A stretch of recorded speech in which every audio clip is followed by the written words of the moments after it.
Perdoar ou não perdoar uma traição? Eis a questão. Eu vou colocar para vocês um trecho de uma fala do Rafael Neri, que é um cara que eu conheço muito pouco aqui, já o ouvi outras vezes, mas enfim, é um corte no qual ele fala sobre o dever moral que o marido teria de perdoar uma traição da esposa. E na sequência eu vou colocar aqui um corte também, na verdade não um corte, mas um trecho de um vídeo do Pedro Calabres, no qual ele fala sobre traição, mas agora dentro de uma perspectiva mais neurocientífica. E na sequência eu volto para a gente fazer alguns comentários.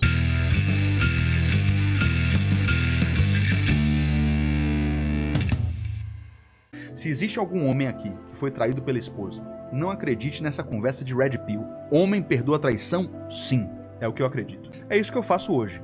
Eu ensino reconciliação. Se você foi traído, se o seu cônjuge está perdido, entenda que ele está indo para o abismo, ele está em pecado, ele é inimigo de Deus, a vida dele está destruída, ele não está feliz, Vilela. Porque é impossível alguém estar feliz de forma tão egoísta, tendo quebrado uma família. Deus não destrói uma família para construir outra. Então lute pela restauração do seu relacionamento com a mulher da sua mocidade. Porque o único caminho que é um testemunho para a sociedade, para os filhos, e que agrada ao Senhor é a manutenção da aliança. Para mim, casamento não tem plano B. Para mim, todo casamento pode ser restaurado e deve ser restaurado.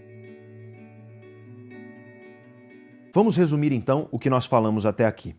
Nós vimos que a chance de reincidência de traição, ou seja, uma pessoa que traiu num relacionamento anterior, trair novamente num relacionamento seguinte, é muito alta. Nós vimos também que o cérebro se adapta à desonestidade e que essa adaptação ocorre em pequenos passos que se tornam cada vez maiores. No caso da traição, são pequenos flertes, pequenas mentiras que vão se acumulando até a relação sexual ou, no limite, até a troca do parceiro ou da parceira. E, finalmente, nós vimos que o arrependimento não é um bom transformador de comportamento. Eu não estou aqui usando de moralismos e te dizendo o que você deve ou não fazer. Eu não estou aqui dizendo que você deve ou não perdoar uma traição. E eu, como professor e como pesquisador, acho muito importante que você esteja munido do que a ciência nos diz. É perfeitamente possível que sim, uma pessoa que te traiu, ela esteja arrependida. É perfeitamente possível que esse arrependimento mude seu comportamento e é perfeitamente possível que essa pessoa não se encaixe nessas estatísticas que eu mostrei no vídeo de hoje. É perfeitamente possível, portanto, que essa pessoa seja uma exceção.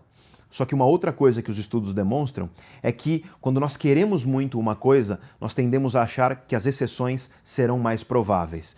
Quando nós queremos muito, por exemplo, recuperar um relacionamento onde alguém nos traiu, se nós desejamos muito recuperar esse relacionamento, é possível que nós caiamos num certo auto-engano de que sim, a pessoa vai mudar, de que sim, isso será uma exceção. E por definição, exceções são exceções. Senhoras e senhores, sejam muito bem-vindos a esse canal, espero que os senhores estejam muito bem. Então eu vou falar mais uma vez sobre esse assunto aqui, porque enfim, recebi esse corte aí dele, alguém me enviou, e isso explica muito também do porquê eu acabei rompendo com a tradição institucional cristã, porque percebo cada vez mais que o cristianismo de fato mergulha os seus adeptos, os seus membros, em um paradigma romântico que os impossibilita de enxergar aquele realismo cruel que as escrituras nos apresentam a respeito da natureza humana caída por conta do pecado. Eu já vou deixando logo de antemão claro aqui algumas coisas. Perdoar, meu amigo, sempre. Se você realmente acredita nas escrituras, seja você um cristão ou não, eu nem sei se ele é católico, se ele é protestante, enfim, o perdão sempre deve existir. Foi isso que o Messias nos ensinou na oração modelo. Perdoa as nossas dívidas ou as nossas ofensas como nós perdoamos a quem nos tem ofendido. Perdoar nada mais é, meu amigo, do que quitar uma dívida que alguém passa a ter para com você. Você simplesmente vai lá e dispensa. Você de bom grado solve aquela dívida que a pessoa teria para com você. Então isso é um ponto. Agora, reatar um relacionamento, nem sempre isso vai ser possível. E eu diria que apenas excepcionalmente isso será possível. Porque como regra geral, isso não será aconselhável. E o problema é que um vídeo como esse do Rafael, ele estimula o contrário. Como regra geral, o homem tem que perdoar, tem que aceitar a esposa adúltera de volta, porque enfim, é isso que Deus quer, etc, etc, etc. Eu não tenho nenhuma dúvida que família é um projeto do Altíssimo e as próprias escrituras deixam isso claro o tempo inteiro. Isso que eu tenho apresentado para vocês aqui como patriarcado messiânico nada mais é do que um projeto de família à luz das escrituras. Então eu não tenho nenhuma dúvida disso. Ao mesmo tempo, não tem como ignorar, meu amigo, a gravidade com a qual o adultério é tratado nas escrituras. Meu amigo, é tão grave que ele é colocado ao lado de mandamentos como não matarás, não terás outros deuses diante de mim, não dirás falso testemunho, né? Cometer furto, etc. Então é extremamente grave. A gente sabe, inclusive, como a própria lei tratava, né, a questão do adultério. Agora, não apenas isso, o próprio Messias, quando estava falando sobre divórcio, ou seja, sobre a indissolubilidade do matrimônio, ele reconhece que havia uma exceção a essa indissolubilidade, porque, em princípio, o casamento é indissolúvel. Por isso que as pessoas deveriam pensar muito bem quando assumem esse compromisso, meu amigo. Não quando você assina aquele contrato lá, porque aquilo ali é um contrato jurídico, aquilo ali não quer dizer absolutamente nada. Aquilo ali você vai no cartório e desfaz, meu amigo. Agora, quando você assume um compromisso perante o Altíssimo, essa aliança de fato é indissolúvel. Isso fica muito claro à luz das Escrituras. Agora veja que mesmo nessa circunstância de indissolubilidade de um matrimônio selado perante o Altíssimo, porque aquilo que ele uniu, homem nenhum deve separar, mesmo nessa circunstância, sem entrar no mérito aqui das polêmicas que envolvem esse texto, o Messias reconhece que o adultério seria uma causa legítima para o divórcio, ou seja, para o rompimento desse vínculo. Então, vejamos a gravidade desse tipo de situação que uma fala como essa do Rafael muitas vezes ignora. Eu até entendo a boa vontade dele, mas ele peca. Eu sei que eu também peguei um corte, não entendo o contexto geral, mas dificilmente ele vai sair dessa mentalidade idealizada e romântica na qual os cristãos mergulharam. Entendam uma coisa, meus amigos: a natureza humana pós-queda é uma natureza caída, degenerada e sempre propensa ao pecado. E a não ser que nós sejamos eleitos e, portanto, predestinados e sejamos restaurados pelo poder e pela graça do Altíssimo, a nossa natureza será inexoravelmente levada ao erro e ao pecado, porque nós estamos mortos espiritualmente, como escreveu Paulo aos Efésios. Portanto, essa fala dele é muito grave, porque ele deixa de levar em consideração uma série de variáveis. Como eu falei, meu amigo, perdoar sempre, agora reatar apenas excepcionalmente, porque eu vou colocar aqui apenas algumas variáveis, tá? Como sempre, não estou aqui para doutrinar ninguém, não estou categorizando nada do que eu vou falar aqui agora. Agora, eu vou acrescentar outras questões que devem ser levadas em consideração. Eu sei que hoje em dia, infelizmente, tem muita gente que se orienta por YouTube, por vídeo de YouTube. Não deveria ser assim, mas basta você ver lá o vídeo do Calabrese, vou deixar até um link aqui na descrição, pra você ver o tanto de gente que se orienta por coisas que pessoas falam, né, na plataforma aqui no YouTube e em outras plataformas também, né, outras redes sociais onde existem os influencers.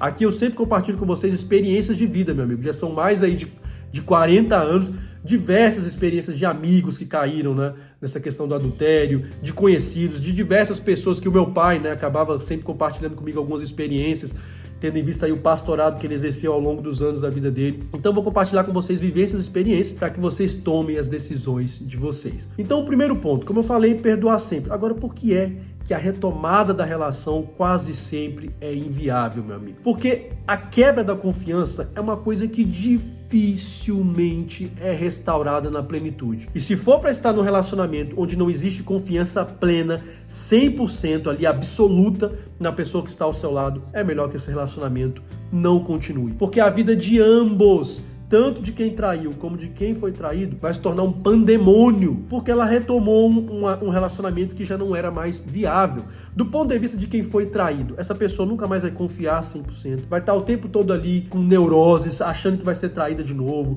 desenvolvendo talvez um ciúme obsessivo. Isso não vai fazer bem, vai adoecer o seu coração. O objetivo de perdoar, retome ou não a situação, é exatamente curar seu coração. Porque mesmo que você não acredite nas escrituras, meu amigo, pesquise sobre o que são doenças psicossomáticas. E aí você vai entender a importância do perdão. Agora, se você perdoou, retoma a relação, mas vai continuar desenvolvendo dentro de você um amargor, um fel que vai te prejudicar, então, olha, não é recomendado que você retome essa relação. Se você não for capaz de retomar 100% da confiança nessa pessoa, não retome esse relacionamento. Não significa que você não ame mais a pessoa, que você não queira o bem dela, mas muitas vezes deixar ir é um ato de amor muito maior, porque aquilo ali será algo pedagógico e uma lição que a pessoa levará para a vida dela a respeito das consequências do rompimento de uma aliança, para que se em algum momento uma outra aliança seja estabelecida por ela, ela consiga realmente valorizar aquilo e não repetir o mesmo erro.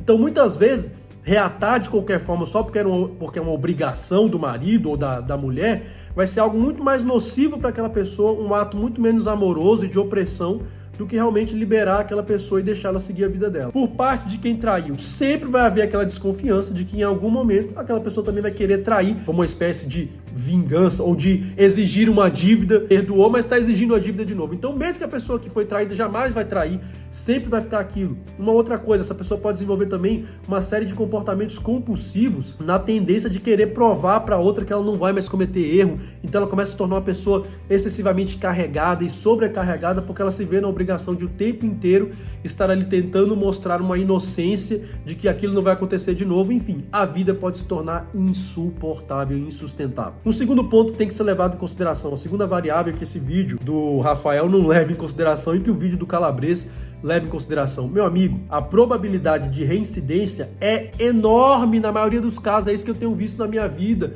ao longo dos anos. A pessoa perdoa e logo na sequência aquele que traiu vai e trai novamente, porque um arrependimento genuíno, um arrependimento legítimo, ele só é possível dentro de uma perspectiva espiritual, uma perspectiva realmente de um encontro com o poder e de restauração do Altíssimo.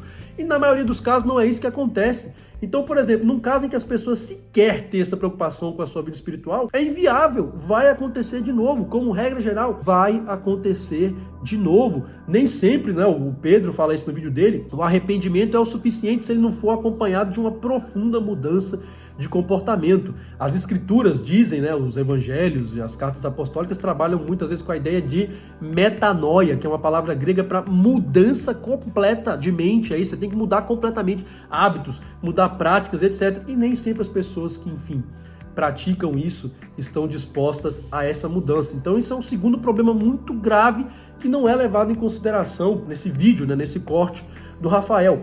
Há um outro problema muito grave nesse vídeo dele também. Ele acaba banalizando, como eu falei no início, a ideia de adultério. É por isso que as pessoas hoje estão tão descompromissadas umas com as outras. O adultério é o rompimento de uma aliança sagrada, de algo que foi selado perante o Altíssimo. É algo muito grave. E essa fala dele, às vezes, gera uma certa sensação de relativização, de modo que hoje as pessoas traem umas às outras e adulteram sem nenhum peso na consciência.